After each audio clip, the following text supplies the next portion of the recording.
Fred Gomez Carrasco was a notorious drug cartel boss from San Antonio. After years earning millions and running from the cops, Carrasco was serving a life sentence when he decided to break out of the Walls Unit, the oldest prison in Texas.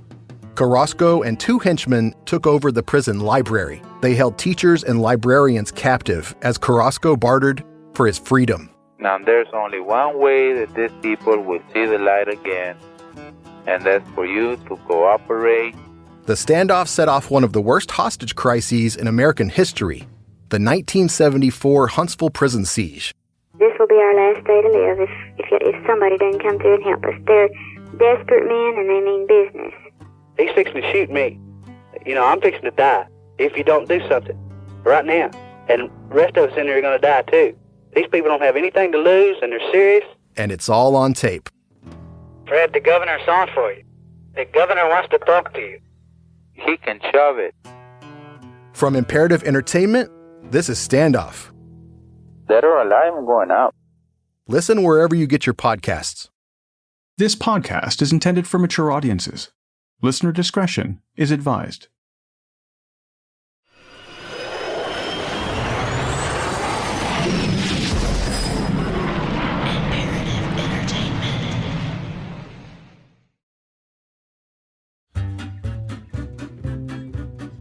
Enjoy Log Cabin's real maple flavor on your pancakes. See how downright delicious it is on hot biscuits and on golden brown waffles. That's why folks buy more Log Cabin than all other maple blended syrups put together. So get Log Cabin syrup in the big family-size bottle. Maple syrup. The perfect addition to a stack of pancakes. Tapped from the good old maple tree, this sweet condiment is poured over millions of breakfasts every single day. Add to that the countless tasty treats and delicious recipes that use maple syrup, and its popularity becomes crystal clear. With popularity comes demand, and with every commodity comes a black market. Like moonshine during the dry days of Prohibition, maple syrup is no different, and with a value over 10 times that of crude oil, the market has become highly regulated. So when a group of thieves decided to steal some sweet liquid gold from a storage warehouse in Quebec, Canada, they weren't about to stop at a couple of bottles or cases. Far from it. This would go down as one of the most lucrative and perhaps most unusual robberies in Canadian history. My name is Eric Crosby. Welcome to this episode of True.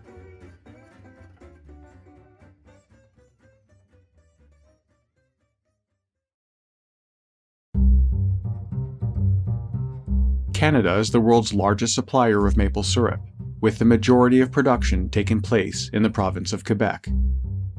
Producers only have a short window every year to tap the maple trees, and yields vary from season to season.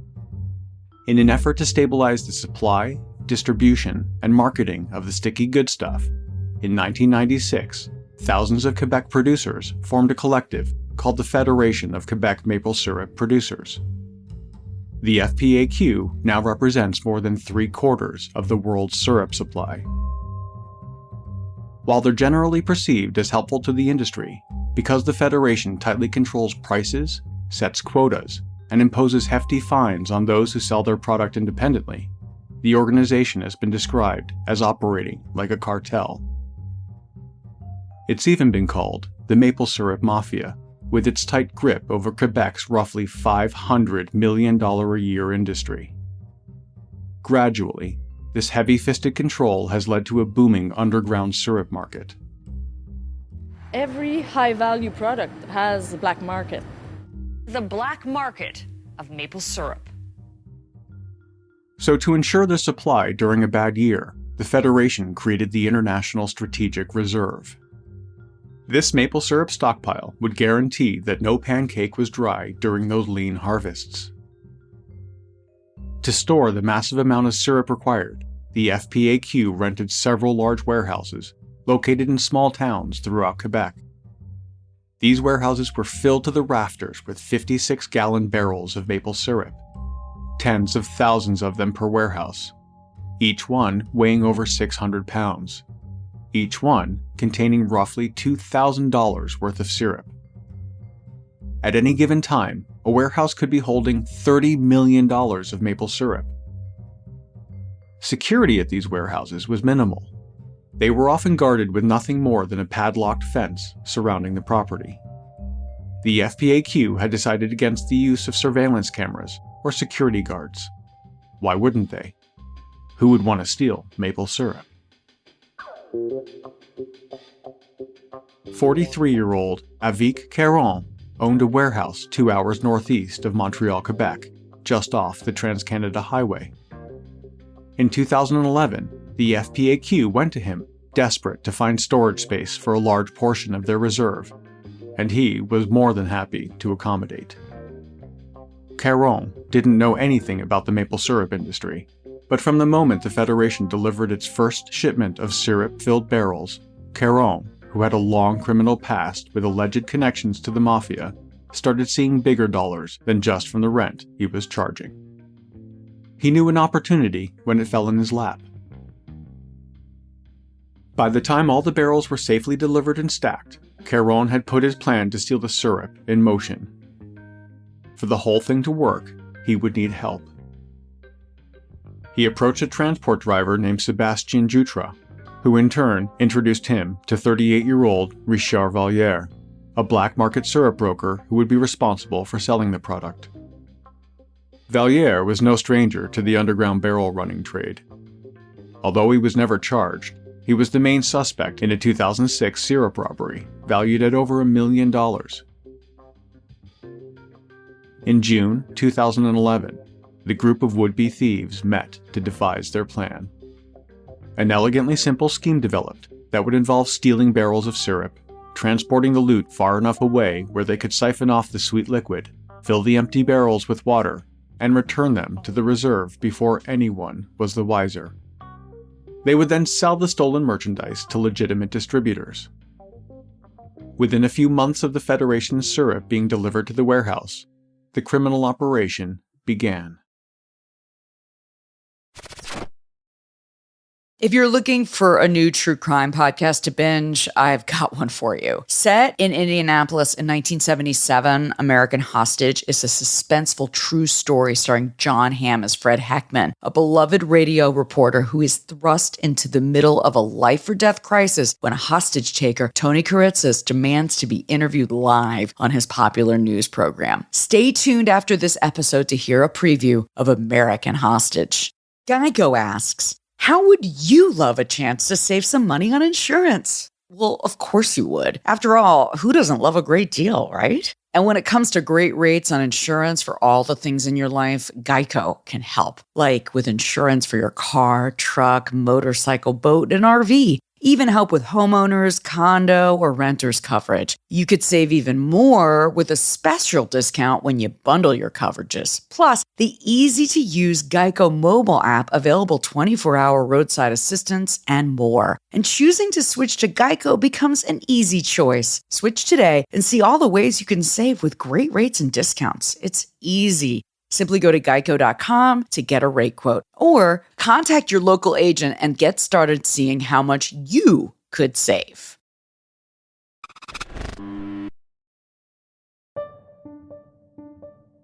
No one seemed to notice when a transport truck started showing up at the warehouse at odd hours of the night. At first, it was a truck or two every now and then. They were loaded up with the plain white barrels of FPAQ syrup and driven to several drop-off locations where the switch would take place. Over the next year, lots of transport trucks were coming and going from the warehouse.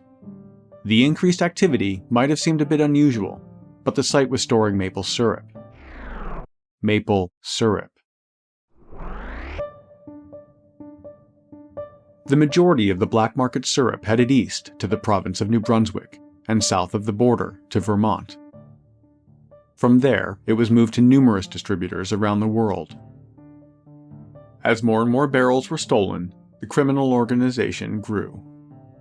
They hired truckers and warehouse workers, and while most didn't ask any questions, those who did were either paid off or threatened to keep quiet.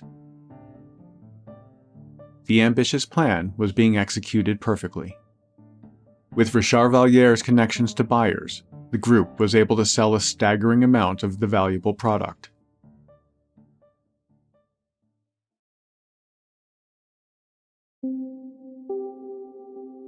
The reserve warehouse was mainly ignored by the FPAQ throughout the year.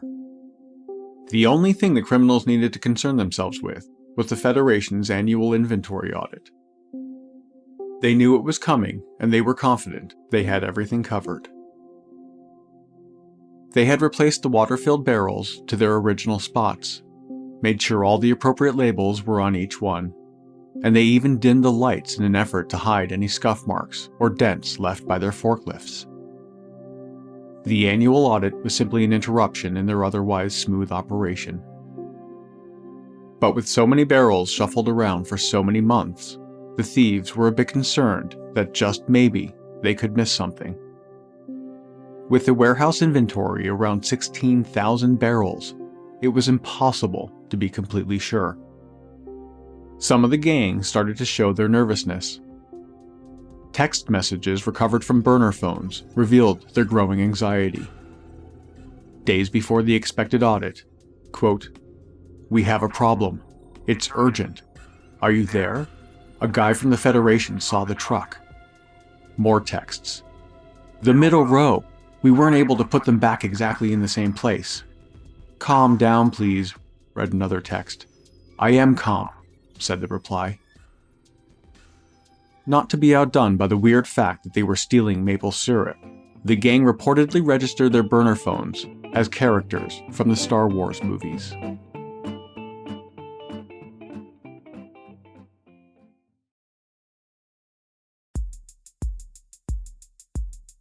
At the end of July 2012, almost a year since the heist started, an accountant for the FPAQ arrived to perform the annual inventory check. The stacks can be 6 barrels high, and as part of the check, the auditor began the routine climb. With the heavy weight of each syrup-filled barrel, climbing them should have been uneventful. Expecting the full support of a 600-pound barrel, he grabbed the top one and started to pull himself up. It was then that the completely empty container started to topple. A bit shaken, the accountant brushed it off as a stocking mistake. Somehow, an empty barrel must have made it onto the shelves, and he continued his work. But he found another empty barrel, and then more, and more. This was not a simple stocking error. Over the next several weeks, they discovered even more barrels, filled with water. This sparked an intense 3-month investigation, where authorities would uncover the true extent of the robbery. Millions of dollars worth of maple syrup has been siphoned off from storage in Quebec, with the crime covered up to avoid detection. The warehouse held more than $30 million worth of syrup, enough to fill 1.5 Olympic-sized swimming pools. Story in the New York Times this morning about a theft of maple syrup. How do you steal syrup? It seems like a On little trucks, complicated. inside job. Maple syrup in Quebec is a huge commodity business, and they've been stealing it over time. They've been literally siphoning off syrup. It's a crazy. There is early speculation that the maple syrup may have already left the province and headed off to the U.S. or Europe, potentially. But police are still tracking this. The victim was a Canadian maple syrup cartel. This is a great story. Sticky problem for the Canadian Mounted Police. Investigators determined that over a 10-month period, the thieves managed to steal almost 10,000 barrels of syrup. $18 million worth of maple syrup was stolen. An $18 million theft. $18 million worth of maple syrup. $18 million. The heist amounted to almost 60% of the warehouse's stockpile, and almost 13% of the entire international reserve. So you talk about how big a heist this was. Could this affect maple syrup supplies? It's a good question because Quebec maple producers are actually the main producers of maple syrup both in Canada and really the world. Fred Gomez Carrasco was a notorious drug cartel boss from San Antonio. After years earning millions and running from the cops, Carrasco was serving a life sentence when he decided to break out of the Walls Unit, the oldest prison in Texas. Carrasco and two henchmen took over the prison library. They held teachers and librarians captive as Carrasco bartered for his freedom. Now there's only one way that these people will see the light again, and that's for you to cooperate. The standoff set off one of the worst hostage crises in American history, the 1974 Huntsville prison siege. This will be our last day to live if somebody doesn't come through and help us. They're desperate men and they mean business. He's fixing to shoot me. I'm fixing to die if you don't do something right now. And the rest of us in there are going to die too. These people don't have anything to lose and they're serious. And it's all on tape. Fred, the governor's on for you. The governor wants to talk to you. He can shove it. From Imperative Entertainment, this is Standoff. Dead or alive, I'm going out. Listen wherever you get your podcasts.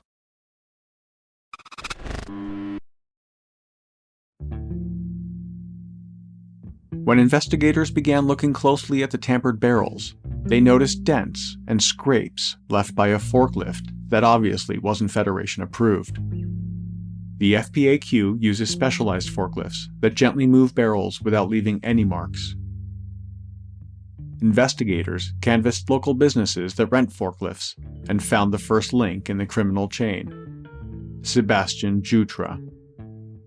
Records showed that the transport truck driver had used his real name when renting the forklift. More damning evidence would follow. When authorities found one of the warehouses used to transfer the stolen syrup, it was over.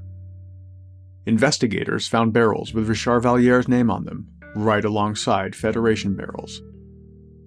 Investigators also collected and analyzed fingerprints and seized equipment that they could trace back to the criminals. Like a stack of pancakes, the facts piled up quickly, and they all pointed to the gang. It wasn't looking good for the maple syrup outlaws, and they knew it. The question is, did they get lazy with their success, or were they simply not criminal masterminds? They just happened to fall into a brilliant opportunity. Quebec police have been busy this week making arrests in a theft that has made international headlines because the crime was so unique. With 4 arrests today, they've now made 22 arrests in total, with 3 suspects still on the loose.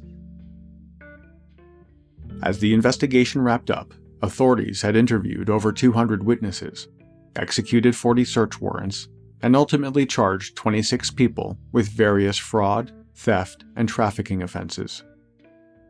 The leaders of the group, Caron and Valliere, were found guilty. In April 2017, Caron received a prison sentence of 5 years. Valliere received a sentence of 8 years and was also fined over $9 million to be paid over 10 years. If he hasn't paid the fine by then, 2027, he risks staying in prison. The other participants in the crime, depending on their cooperation with the investigation, were given reduced sentences, community service, or had the charges dropped. Because the maple syrup wasn't poured onto the market quickly, authorities were able to recover most of what was stolen. However, a good amount of the stolen sticky stuff did make it onto store shelves around the world. It's entirely possible that the next time you drizzle maple syrup on your pancakes, it came by way of the greatest maple syrup robbery in history.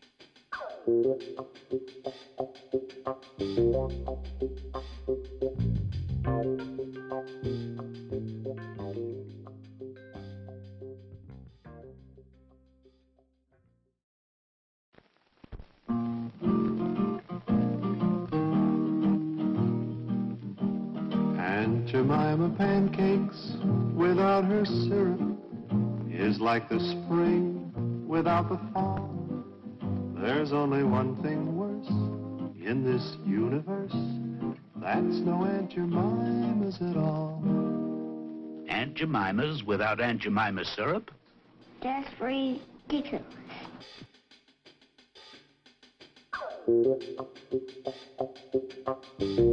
True is a production of Imperative Entertainment.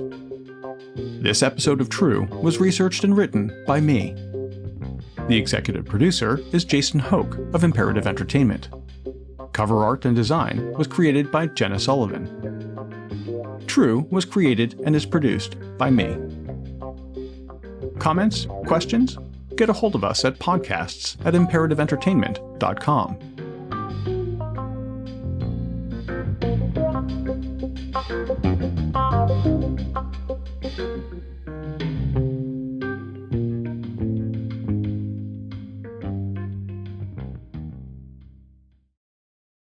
As promised, here's a preview of American Hostage. And while you're listening, follow American Hostage wherever you get your podcasts, or you can binge all 8 episodes right now on Amazon Music. This podcast is based on a true story. He says he had been planning this for 4 years, according to my information here. Did he come in with a shotgun? Evidently, he made a bad real estate deal and he's going to settle it. Looks like we're going to be here quite a long time. Good afternoon, I'm Fred Heckman with WIBC. Tuesday, February 8th, 1977. For me, there are 3 tenets of journalism. 1, don't make it personal. 2, don't pick a side. And 3, don't become the story. I broke all 3 of those in the span of a single phone call. Hello, WIBC. This is really Fred Heckman. Yes. We got something developing downtown. Something developing. You're going to help me straighten this out for me, Mr. Heckman? You want an interview? Yes. The WIBC News Division speaking directly to the hostage taker is a disaster. What they're doing right now is character assassination. He doesn't trust the system. He's a psychopath. He needs an outlet. You can't go down. He does have a background in explosions. Anything you say, anything you do, will get this guy's head blown off. Every hour that goes by, the hostage becomes less of a person, less of a human. Do you have a wife and family, Fred? I sure do, Tony. Let's say somebody said, we're going to take your car, we're going to take your house, we're going to take your wife, we're going to take your children. Would you be ready to kill Heckman? Well, Would you be ready to kill Heckman? I'd be awfully mad, sir. American Hostage is an Amazon original and criminal content production starring John Hamm. Follow American Hostage wherever you get your podcasts, or you can binge all 8 episodes right now on Amazon Music and Wondery Plus. Fred Gomez Carrasco was a notorious drug cartel boss from San Antonio. After years earning millions and running from the cops, Carrasco was serving a life sentence when he decided to break out of the Walls Unit, the oldest prison in Texas. Carrasco and 2 henchmen took over the prison library. They held teachers and librarians captive as Carrasco bartered for his freedom. Now, there's only one way that these people will see the light again, and that's for you to cooperate. The standoff set off one of the worst hostage crises in American history, the 1974 Huntsville prison siege. This will be our last day to live if somebody doesn't come through and help us. They're desperate men and they mean business. He's fixing to shoot me. You know, I'm fixing to die if you don't do something right now. And the rest of us in there are going to die too. These people don't have anything to lose and they're serious. And it's all on tape. Fred, the governor's on for you. The governor wants to talk to you. He can shove it. From Imperative Entertainment, this is Standoff. Dead or alive, I'm going out. Listen wherever you get your podcasts.